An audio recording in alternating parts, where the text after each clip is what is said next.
Hey everyone, so today I will be doing the eyeshadow palette tag. A lot of you guys have been asking me to do like more tag videos and like review videos and stuff like that, so I thought that the eyeshadow palette tag would be an amazing place to start. Y'all know I have a lot of eyeshadow palettes, so I am going to also be filming the ranking my last 10 eyeshadow palettes video. I asked you guys on the community tab of YouTube whether or not like which one you wanted to see first. It was basically 50-50, so I'm gonna do the eyeshadow palette tag, and then I will also be doing the ranking my 10 palettes in a soon video, so keep an eye out for that. If you want to see me answer the amazing questions in the eyeshadow palette tag, just keep watching. So these are basically all the eyeshadow palettes we're going to be talking about during this eyeshadow palette tag, just to give you guys a little kind of idea of the palettes that I'm going to be talking about. I do want to say I apologize if you see my socks and leg. Not much I can do about it. Y'all are lucky because I have my fans off, so I'm overheating, but doing it for you, doing it for the YouTubes. I literally wrote down the questions since my brain is mush and I can't remember anything. Woo! So first is the newest eyeshadow palettes that I own, and these would be the Sunset Horizon and the Book of Magic Beautybay palettes. I got these in the same order, so these are my newest palettes. Let's talk about Book of Magic. It's stunning. The quality is so though, like, because I did try this, I like it, I love the colors, but the blue mattes are not good like all over the lid. They're very bad all over the lid actually.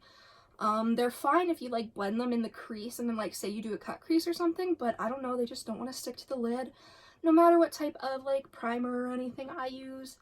That being said, it is a beautiful color story, and I do need to try out some of the other shades more, but I do like this palette. The blues are just a little finicky. The other newest palette is Sunset Horizons. It's just this really pretty sunset themed palette, I guess. It's really pretty. Like, I immediately saw these tones and I was like, yes, I want this palette.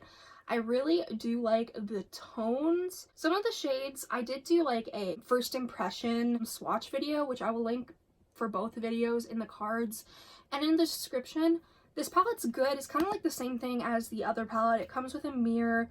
I don't think this is limited edition. They still sell it, so, and they haven't said anything about it being limited edition. I do like this palette. It just has some off shades just like the other palette, but I do really like that like pinky magenta red sort of shade. Oldest palette, for the life of me I can't find my oldest palette, so I will just like insert photos of it. But my oldest palette would have to be the ABH Modern Renaissance. I had to go through my old videos and stuff to figure out what was my oldest palette, because I kind of have decluttered most of my oldest palette. I think I even like, I remember what my first ever palette was. It was one of those like elf like 150 color palettes. I remember that that was my first eyeshadow palette, and like for the time and like the amount of shades you got, it was actually pretty good. Obviously back in 8th grade I wasn't that great at makeup. I wasn't good at all, but that's kind of where my love of makeup started. But the palette that I have currently, that is my oldest, is the Modern Renaissance.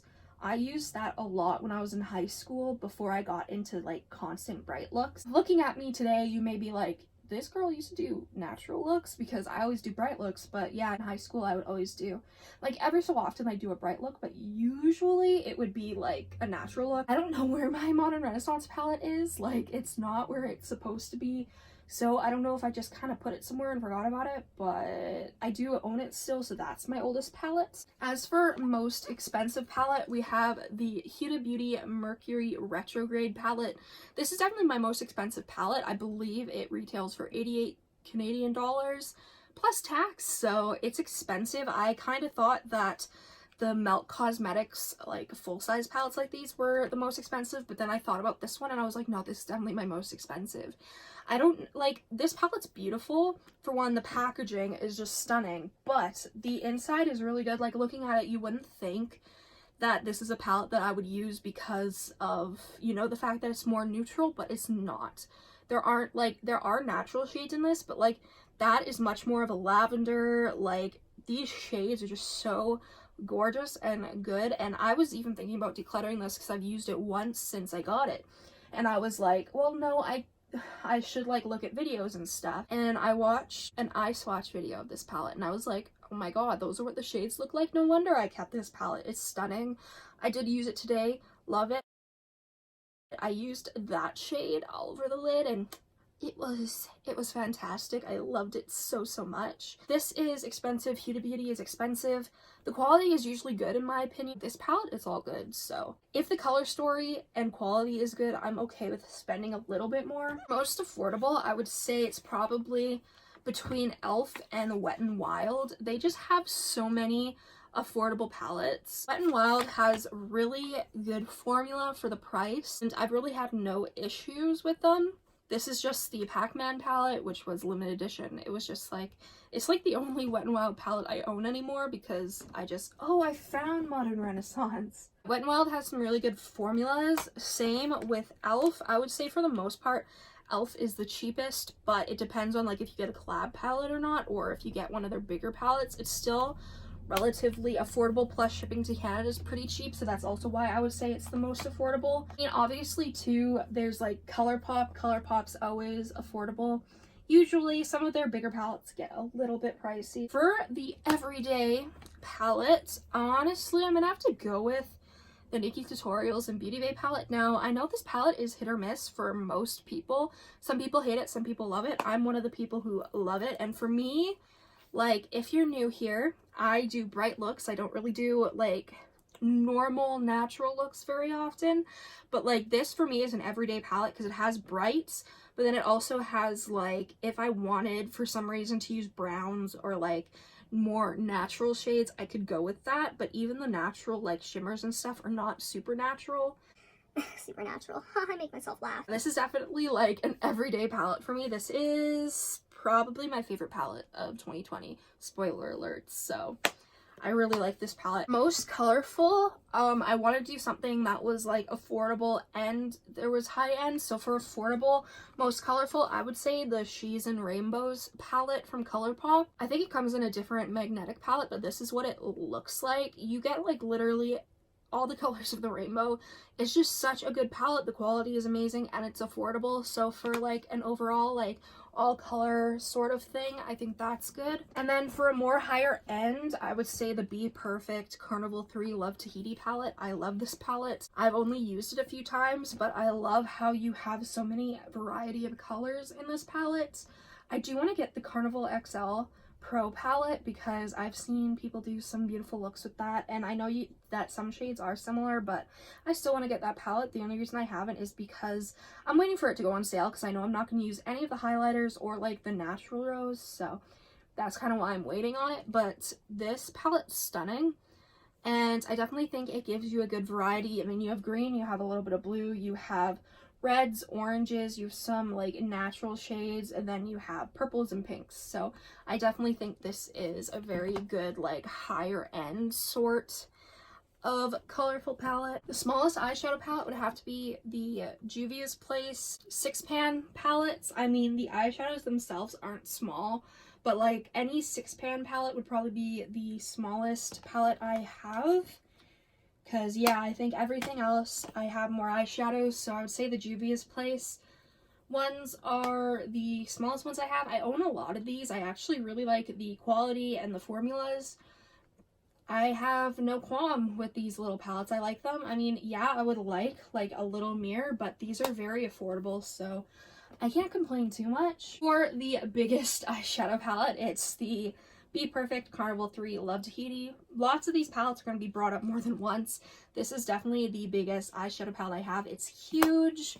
I'm not sure. I think it has the most shades as well, but this is a big palette. It's a little smaller than the Morphe palettes that I've decluttered, but this is the biggest I currently own. Usually I'm not a fan of big palettes, but when they're colorful and stuff, usually I'll go for it. As for best memory, I don't really have a palette where I have a best memory. Like, I kind of, as long as it's a palette I enjoy, that's good enough for me. Like, I'll have a fun time with.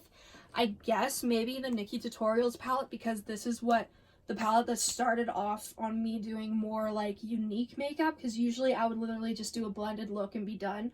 But now I try to do more artsy stuff, like cut creases and stuff. I'm not really good at it, but I try my best. So I would definitely say that this is probably like one of the palettes that I guess I would have the best memory of. For worth the hype, I had an idea for one, but I can't. Oh, right, okay.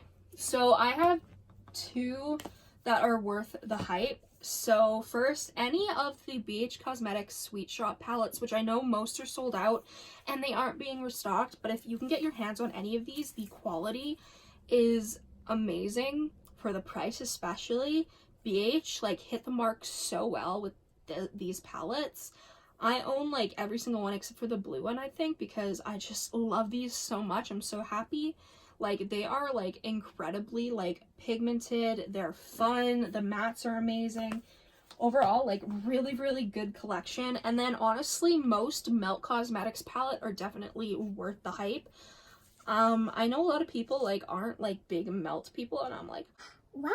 Like, I love Melt Cosmetics eyeshadows, especially their matte formula. Love it. 420 is definitely one of my favorites from them. It might actually be my favorite because I love these like green tones and then that yellow. Like, obviously there's natural tones too, but the greens and stuff are so good. I own a lot of their palettes, like Radioactive, Pinks, both Amore Eterno palettes. Like, I love Melt Cosmetics so much. I'm so hyped for their Beetlejuice collection. As for a palette not worth the hype, I have no freaking clue.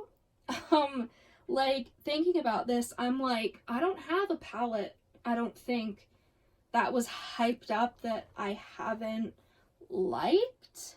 You know what I mean? Like, I can't think of a single one. Like, my only thing would be like the ABH Modern Renaissance and the Norvina palette, but I don't even know if those were hyped up. Like, I like the ABH formula a lot, but these are just palettes that like I don't use and that I've decluttered, so I'm not really like certain. I don't think that any palettes I have are not worth the hype because technically I don't really buy palettes off of hype, if that makes sense. I just, you know, buy them because I like how they look or I think that I'll enjoy them. Honestly, like, I went through like all of my collection. I'm like, I don't, all these palettes are fine. I don't understand. Like, so I feel bad because I don't know. Like, I mean, I guess maybe the Book of Magic palette because of the fact that some of the blues are but again, it's not like people were like raving about it, so I don't know. Next we have your favorite palette from your favorite brand. And for me, my favorite brand is probably ColourPop. Well, not probably, it is ColourPop.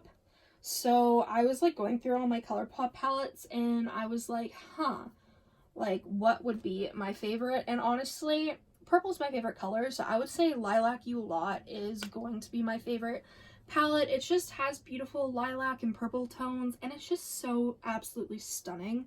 That being said, most ColourPop palettes I do enjoy. Their formula is just good and it's affordable, so I never have any issues with ColourPop. Also, like, something from them that isn't colorful that I love a lot is the Whatever palette. I say Whatever all the time. Like, as soon as I saw this, I was like, yes, I need this. But this is such a beautiful, like, fall palette. Like, I love this palette so much. This, for me, would be like a natural palette. Like, this, yes.